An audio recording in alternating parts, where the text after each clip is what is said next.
साथियों नमस्कार।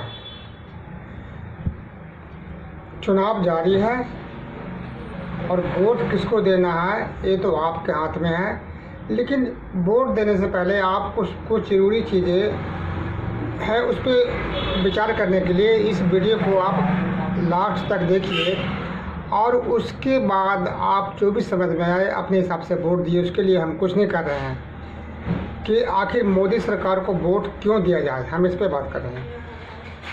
सन 2014 से पहले मौनी बाबा यानी मनमोहन सिंह की सरकार थी, कांग्रेस की सरकार थी। कांग्रेस के जितने भी नेता हैं, ज़्यादातर नेताओं पर भ्रष्टाचार के आरोप लगे हैं। दुनिया भर के कई तरह के घोटाले किए हैं और घोटाले की वजह से मोदी जी ने पूरे देश में उनके घोटालों को फैलाया। जनता को भी लगा कि वास्तव में ये कांग्रेस है, ये तो सिर्फ घोटालेबाजों की सरकार है, इसलिए इनको सत्ता से उखाड़ फेंका जाए। अब उनके लिए मोदी जी को जनता ने चुना। तो अब ये बताइए, मोदी जी को आपने चुना है तो अब इस पर थोड़ा विचार करिए कि 10 साल के अंदर में कितने कांग्रेसी नेता हैं जो आज तक जेल में हैं, कितने की संपत्ति सीज किया गया, कितने लोगों को अरेस्ट किया गया। और पास कोई रिकॉर्ड है? कुछ रिकॉर्ड नहीं है। तो फिर आखिर इसका मतलब क्या? जैसे कि वो सिर्फ एक चुनावी वादा था कि हम आएंगे तो सभी भ्रष्टाचारियों को अंदर करेंगे और सारे के सारे जैसे कि उनके संपत्ति को जब्त करेंगे। क्या ये खोखला वादा था? क्या मोदी जी ने इस बात को पूरा किया नहीं किया? इस पर आप विचार करिए, उसके बाद आप वोट दीजिए। उसके बाद मोदी जी ने जब सत्ता में 2014 में आए तो उसके बाद इनके जो कारनामे हैं उसको भी शायद आप भूल गए होंगे, तो थोड़ा याद कर लीजिए, मैं आपको याद दिला देता हूँ।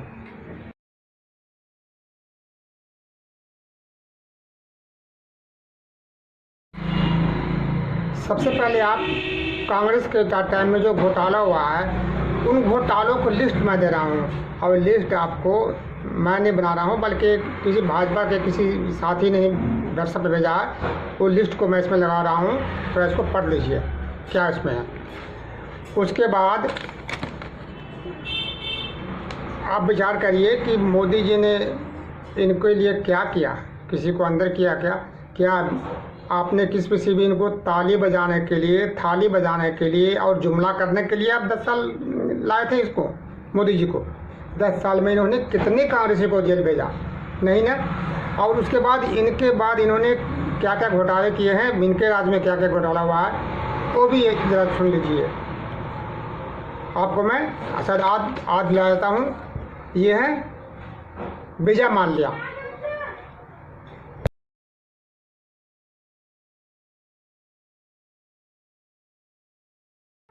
पंजाब नेशनल बैंक का 9,000 करोड़ रुपया घोटाला किया।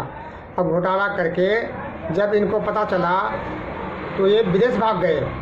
उस टाइम वो राज्यसभा के सदस्य थे और सरकार में रहते हुए मोदी जी ने इनको कुछ कार्रवाई नहीं किया, बाहर जाने दिया। और जब बाहर जा गए तो उनके खिलाफ रेड कॉर्नर वारंट निकाला गया। आज ये बंदा विदेशों में ऐश फरमा रहा है। ये दूसरा क्या है देखिए, घोटालेबाज नीरव मोदी और मेहुल चोकसी। ये कौन है? मोदी जी के गुजराती मित्र हैं। इनको शक्ल भी थोड़ा देख लीजिए।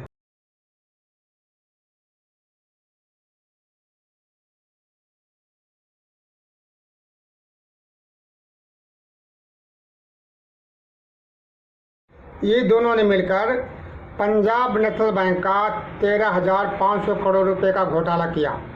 और जब इनके ऊपर जब कार्रवाई की भनक लगी तो भनक लगते ही ये 2018 जनवरी में देश छोड़कर के फरार हो गए और आज तक ये विदेशों में ऐश फरमा रहे हैं। क्या मोदी जी ने इनको अंदर देश में पकड़ कर लाया? नहीं लाया ना। क्यों? आप 10 साल क्या कर रहे थे? अब आगे देखिए। ये है जतिन मेहता। इसने 7,000 करोड़ रुपए का कर्ज लिया बैंकों से और उसके बाद परिवार समेत देश छोड़कर बाहर चला गया और बाहर में जाकर के ऐश फरमा रहा है। आपने क्या किया? आपके जिस मोदी जी को आपने इतने निष्ठा के साथ लाया था कि मोदी जी आएंगे तो पूरे देश को, भ्रष्टाचारियों को लगाम लगाएंगे, जितने भी विदेशी में भागे हुए हैं उनको पकड़ कर लाएंगे। क्या ये अब तक पकड़ के लाया गया? इस घोटालेबाज को पकड़ के लाने की बात तो दूर है, उल्टे इनको भगाने में सरकार ने मदद किया। ये देखिए,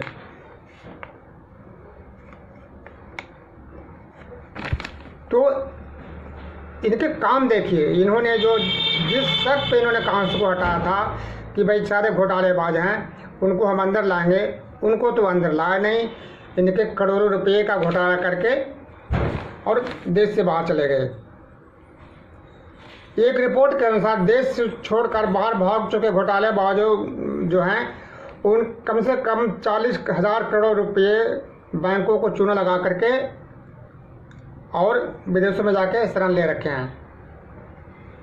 ये विदेशी पत्रिका का रिपोर्ट है कि 40,000 करोड़ रुपया बैंकों को घोटाला करके और ये सारे भाग गए हैं और विदेशों में ऐश फरमा रहे हैं। लेकिन सरकार को उसकी चिंता नहीं है, बल्कि उनके वो वही रहेंगे। वो क्यों लाएंगे उनको? वो देश उसको पकड़ के देश में क्यों लाएंगे? यदि उनको देश में लाना ही होता, पकड़ना ही होता, तो वो भागते ही क्यों? कोई भी जो लुटेरे होते हैं, कोई भी भगौड़े होते हैं, वो अपने आप नहीं भागते हैं। कहीं न कहीं सरकारी अफसरों की, सरकार के नेताओं की या सरकार की मिली भगत से ही भागते हैं, ऐसे नहीं भागते हैं। चलो भाग भी गए तो क्या इनको पकड़ के ला नहीं आ सकता है? क्या हमारे देश के कानून व्यवस्था इतना लचर है क्या? लेकिन इच्छा शक्ति होनी चाहिए। जब सरकार के अंदर में लाने की, उनको पकड़ के लाने की इच्छा शक्ति नहीं है तो कैसे आएंगे? वो कभी नहीं आ सकते। वो लाने की बात है दूर। मोदी जी ने आपसे वादा किया था कि काला धन हम आएंगे तो वापस लाएंगे। काला धन तो वापस आया नहीं, बल्कि कालाबाजारी करने वाले देश छोड़ करके बाहर चले गए और बाहर जाकर के ऐश फरमा रहे हैं। एक पैसे काला धन वापस नहीं आया। उसके बाद आप जान लीजिए नोटबंदी का तो कहानी आपको पता ही है। जब लोग ड्यूटी छोड़ कर, हर काम को छोड़ करके गर्मी में, तपतपाती गर्मी में लाइन में लग कर सारा दिन, जैसे कि नोटबंदी में आप अपने पैसे को आप बैंक से चेंज करवा रहे थे, जमा करवा रहे थे। उस टाइम हमने जब बात किया था मजदूरों से, जो बिल्कुल खुद मजदूर हैं, कि भाई आपको कैसा लग रहा है जो आप लाइन में लग करके, जो मोदी जी आपको लाइन में लगाए खड़ा कर दिए हैं यार, आप जो से कि अपना दिहाड़ी छोड़ के, ड्यूटी छोड़ करके, और जो इस तरह से जो धूप में मर रहे हैं, सैकड़ों लोग मारे गए नोटबंदी में, क्या ये ठीक है? तो मजदूर वर्ग थे, उनका यही जवाब था कि बिल्कुल सही, मोदी जी बिल्कुल सही कर रहे हैं। क्यों सही कर रहे हैं? इसलिए कि उनको ये था कि हमारा तो ध्यान जा रहा है, लेकिन जितने भी जो ठेकेदार हैं, कंपनी मालिक हैं, बड़े बड़े घोटालेबाज हैं, इनके काला धन खत्म होगा। लेकिन ये सिर्फ जुमला साबित हुआ। आपने कभी देखा है किसी मिनिस्टर को, किसी जज को, किसी वकील को, किसी कंपनी मालिक को, टाटा को, बिरला को, अडानी को, अंबानी को, किसी को आपने लाइन में लग के खड़ा होता देखा? उल्टे बैंक कर्मियों ने इनकी सेवा किया, सरकार के कर्मचारियों ने इनकी सेवा किया, दलालों ने इनका सेवा किया और इनके नोट को घर जा कर के चेंज करवाया। ये था नोटबंदी। करीब 98% नोट जो है से वापस आ गए। तो फिर काला धन कहाँ गया? फिर इन्होंने नोटबंदी क्यों किया गया? इसमें अरबों रुपये का जो सरकार को चूना लगा, सैकड़ों लोग मारे गए। यहाँ तक कि सुप्रीम कोर्ट के एक जज हैं, उन्होंने भी इसका विरोध किया था। उन्होंने मना किया था कि ये बिल्कुल जो से कि नोटबंदी गलत है, और उन्होंने अपना निर्णय नोटबंदी के खिलाफ दिया था कि ये निर्णय गलत है। सुप्रीम कोर्ट का जज की बात कर रहा हूँ मैं। तो क्या आपने मोदी जी को इसलिए लाया था सिर्फ जुमला सुनने के लिए, जुमला करवाने के लिए? सिलेंडर कितने का था मोदी जी से पहले? 550 रुपये का एक सिलेंडर मिलता था। उसको बढ़ाकर कितना कर दिया गया? 1100 रुपये। और जब चुनाव का टाइम आया तो उसमें से बढ़ोतरी में से 200 रुपये बढ़ोतरी कम कर दिया गया। कम नहीं किया गया, बढ़ोतरी में से कमी कर दिया गया। कोरोना के नाम पर रेलवे टिकट को 10 रुपये से बढ़ाकर 30 रुपये कर दिया गया। किसके लिए किया गया?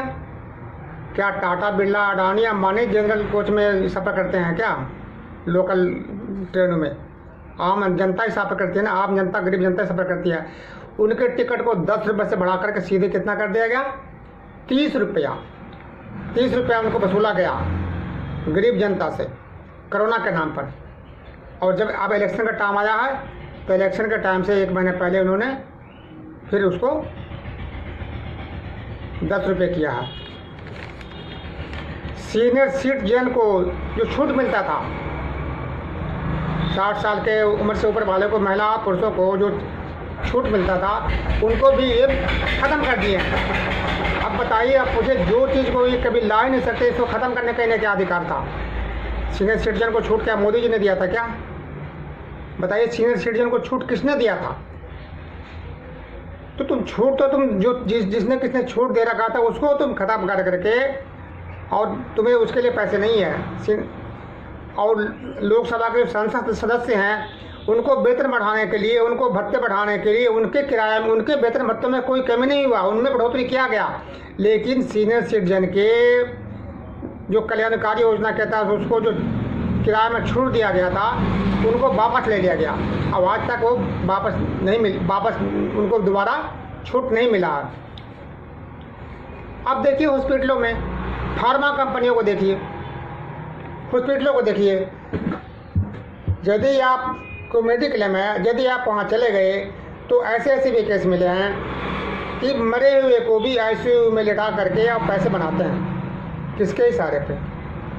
यदि आपने और बता रहा हूँ डिलीवरी के बारे में, आप सरकारी हॉस्पिटलों का रिकॉर्ड देखिए और प्राइवेट हॉस्पिटलों का रिकॉर्ड देखिए। यदि प्राइवेट हॉस्पिटल में कोई भी प्रसूति डिलीवरी के लिए चला गया तो समझिए कि 90% को वो ऑपरेशन करते हैं। उनको डरा धमकार करके, दिमाग में ऐसी बातें बिठा करके, बच्चे को खतरा है, बच्चे को जान का खतरा है, उसकी माँ को खतरा है, इस तरह से आपके दिमाग में भर देंगे और पैसे लूटने के लिए आपको ऑपरेशन करेंगे। लेकिन वही मरीज जाके देखिए सरकारी हॉस्पिटलों में कितने % को होता है? जहाँ जरूरत हो तो वहीं होता है, नहीं तो नहीं होता। तो ये क्या है? ये लूट का धंधा है। क्या सरकार को ये पता नहीं है? ये देखने की जिम्मेदारी किसकी है? आम जनता की है। क्या मोदी जी को ये दिखाई नहीं देता है? क्या इन्होंने इस पर कोई रोक लगाया? इन्होंने किया कि कोई भी डिलीवरी होगा तो नॉर्मल तरीके से ही होगा, जो नॉर्मल तरीके से नहीं कर सकते हो तो मुझे भेजो सरकारी हॉस्पिटल में, को हम करेंगे। नहीं किया।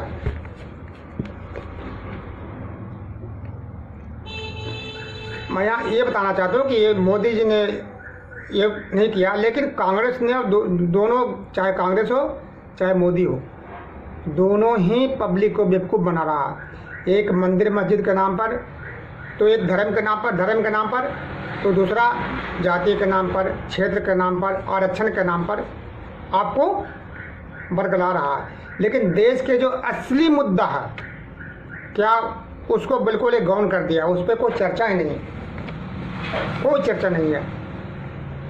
आपको पता होना चाहिए इस देश में सबसे बड़ी जो भ्रष्टाचार का कारण पता है क्या है? निजीकरण। किसी पार्टियों ने, चाहे वो कांग्रेस हो, चाहे वो भाजपा हो, चाहे कोई क्षेत्रीय पार्टियां हो, किसी ने आपको ये कहा है कि हम आएंगे तो निजीकरण नहीं करेंगे? बोलिए, किसी से पूछ के देखो, उसको बोलो कि निजीकरण आपने नहीं करना है, क्या बोलते हैं वो? जवाब देते हैं किसी के एजेंडे में निजीकरण नहीं करने का नीति नहीं है।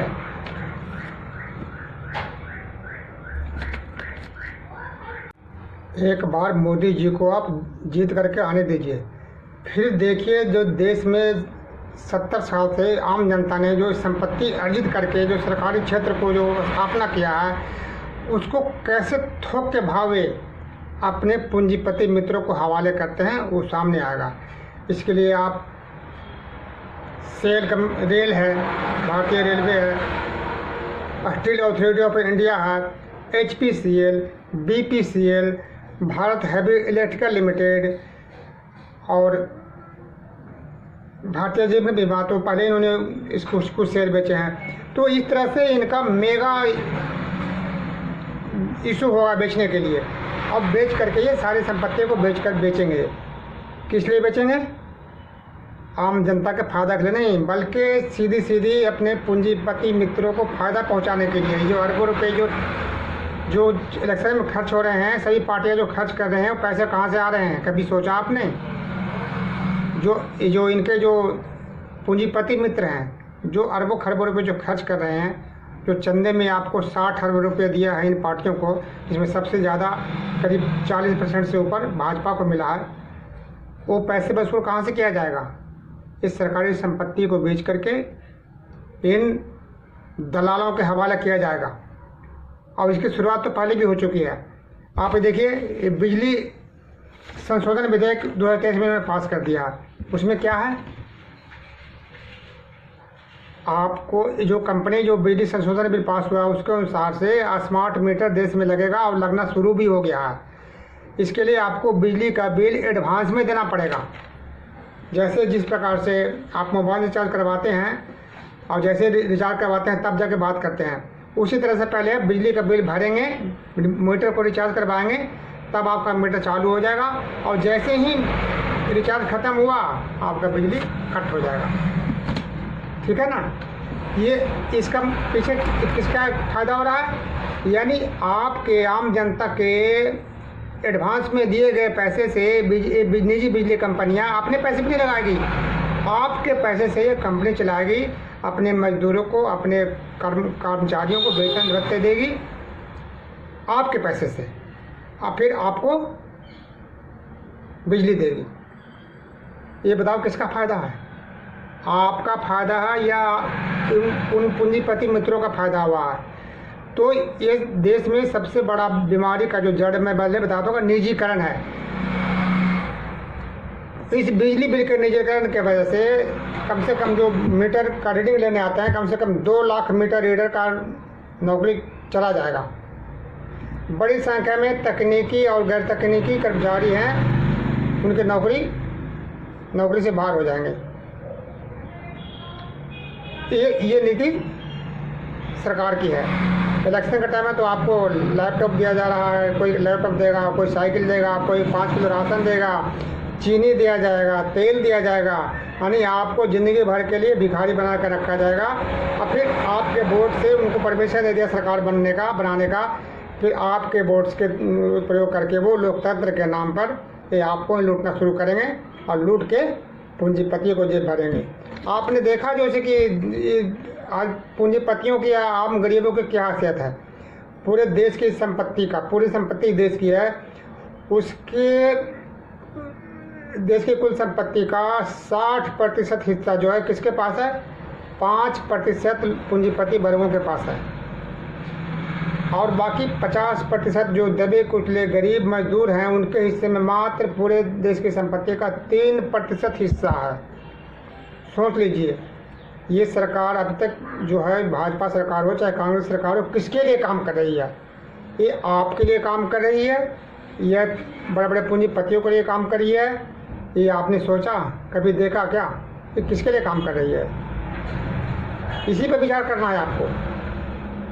उसके बाद वोट डालना है कि वोट डालने से पहले आपको सोचना चाहिए कि हमें किसको वोट डालना है।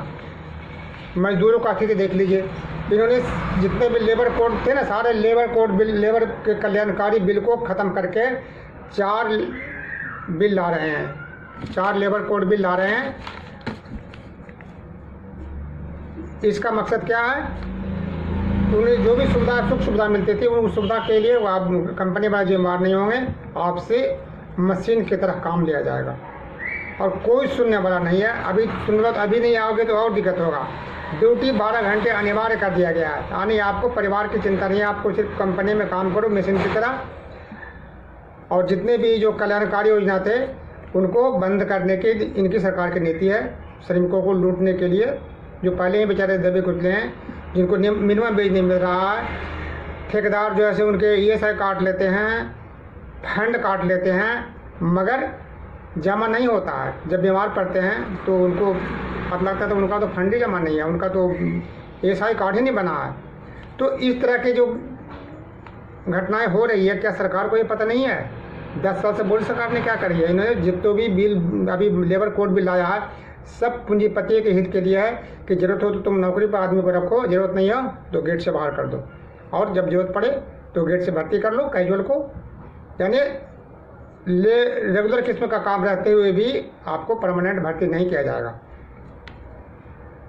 तो क्या आप यही चाहते हैं कि ऐसे ही होता रहे? कांग्रेस के साल टाइम में भी ऐसे हुआ है। कांग्रेस के टाइम तो मैं नहीं कह सकता हूँ, इंदिरा गांधी के बाद जो भी सरकार बनी है, इंदिरा गांधी तक तो ठीक था, बहुत कुछ सुधार था, देश विकास की ओर था। इंदिरा गांधी के बाद जो भी नेता आए हैं, नरसिम्हा राव के समय से देश के बर्बादी की शुरुआत हुआ है। मनमोहन सिंह अब नरसिम्हा राव की जोड़ी तो देश को बर्बाद किया है। तो अब ये मैं कहना चाहिए वही काम को मोदी जी ने कर रहे हैं, उसमें कुछ फर्क नहीं है। तो यहाँ हम बात इसलिए कर रहे हैं कि मोदी को वोट देना है या कांग्रेस को वोट देना, ये समस्या नहीं है। समस्या ये है कि आपके जो जरूरी आवश्यकताएं हैं, जो जरूरी चीज़ है, उसकी पूर्ति कैसे होगी।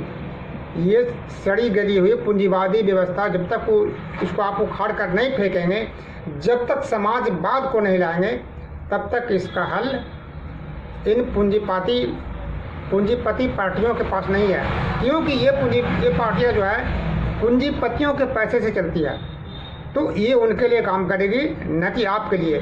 इसलिए मेरे दोस्तों, मेरे भाइयों, इसको सोचो, इस पर विचार करो कि जो अब तक नहीं हुआ है तो क्या आगे भी उम्मीद करते हो कि इससे कुछ आपको सुधार हो जाएगा? कुछ नहीं होने वाला है। इसलिए आप इन सड़ी गली पूंजीवादी व्यवस्था को उखाड़ फेंकने के लिए तैयार हो, मेरा आपसे यही आह्वान है। और वोट जहाँ तक देने की बात है, आप किसी पार्टी को वोट मत दो। आपको जो लगता है, हालांकि आपको वोट नहीं दोगे तब भी तो सरकार तो बनेगी, किसी न किसी की सरकार बनेगी।